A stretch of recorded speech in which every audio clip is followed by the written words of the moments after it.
اعوذ باللہ من الشیطان الرجیم بسم اللہ الرحمن الرحیم الصلاۃ والسلام علیک یا سیدی یا رسول اللہ وعلی آلک واصحابک یا سیدی یا رحمت للعالمین۔ کثرت سے درود شریف پڑھتے ہیں پھر بھی پریشان ہیں، دعائیں قبول نہیں ہو رہی، خود اسم اعظم سے دعائیں قبول کروائیں۔ بلا شبہ درود و سلام کائنات کا عظیم الشان وظیفہ ہے اور عبادات میں سب سے افضل ترین نفلی عبادت ہے، جس کی برکت سے قرب الہی و قرب رسول صلی اللہ علیہ وآلہ وسلم نصیب ہوتا ہے اور دعاؤں کو قبولیت کا شرف حاصل ہوتا ہے۔ ایک عارف باللہ ارشاد فرماتے ہیں، اگر تو چاہتا ہے کہ تیری دعائیں فوری قبول ہوں، بارگاہ الہی میں سرخروئی کے ساتھ لازم ہے کہ درود شریف پر ہمیشگی اختیار کر، یہ تیرے سارے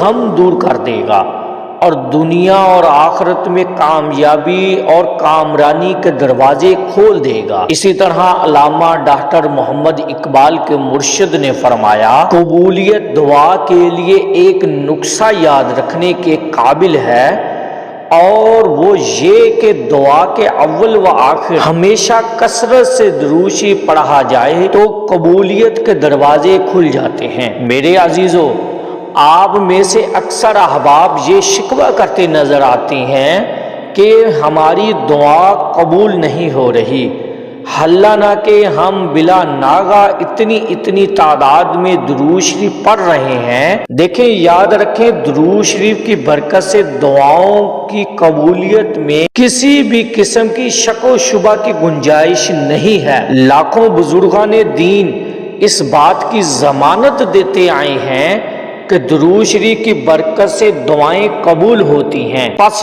لازم ہے کہ ہم اپنے اندر کی کمی کوتاہی تلاش کرتے ہوئے درود شریف محبت، توجہ اور دھیان سے پڑھیں۔ اس کے ساتھ ساتھ استغفار کی کثرت کریں، قرآن کی تلاوت اور پنجگانہ نماز کی پابندی کریں۔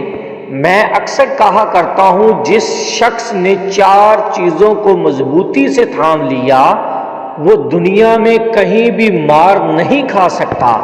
نمبر 1، نماز پنجگانہ کی پابندی کریں۔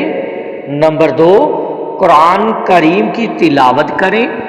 نمبر 3، درود شریف کی کثرت کریں۔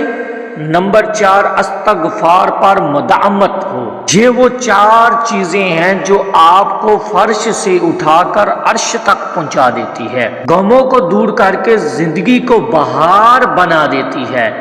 ان 4 چیزوں پر عمل کرنے والے کو کسی اور وظیفے کی حاجت نہیں رہتی۔ یاد رکھیں، وظائف کو ہمیشہ وظائف سمجھ کر ہی پڑھیں، اپنی مرضی کے مطابق پڑھنے والے کو کچھ ہاتھ نہیں آتا۔ یہ بات اس لیے کہی، بہت سے لوگ کہتے ہیں کہ وظیفے میں جو تعداد آپ بتا رہے ہیں، شرائط بتا رہے ہیں، وہ ہم پورا نہیں کر سکتے، تو کیا ہم بغیر شرائط کے کم تعداد میں پڑھ سکتے ہیں؟ یاد رکھیں، کم تعداد یا بغیر شرائط سے پڑھنا باعث ثواب تو ہوگا، حصول مقصد نہیں ہونا۔ لہذا وظیفے کو وظیفہ سمجھ کر پڑھیں۔ خواتین مخصوص ایام میں یہ وظیفہ نہ پڑھیں، مخصوص ایام گزرنے کے بعد ناگے کے دن پورے کر لیں۔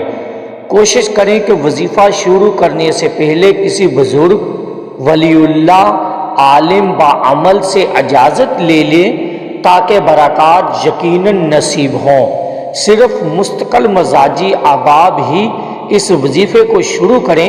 وظائف تبدیل کرنے والے یا درمیان میں چھوڑنے والے احباب اپنا ٹائم ضائع نہ کریں۔ دوران وظیفہ نماز پنجگانہ کی ادائیگی پہلی اور آخری شرط ہے۔ آئیں وظیفے کی طرف چلتے ہیں۔ اول و آخر آپ نے درود خضری پڑھنا ہے۔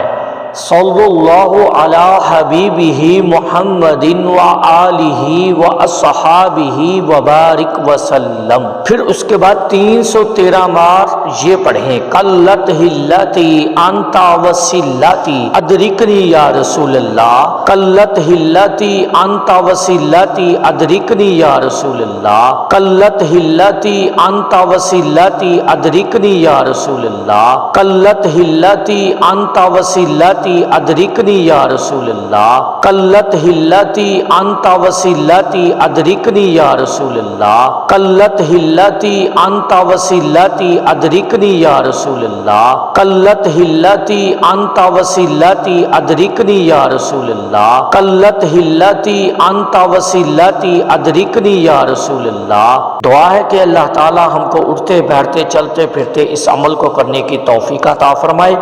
وما علینا الا البلاغ المبین۔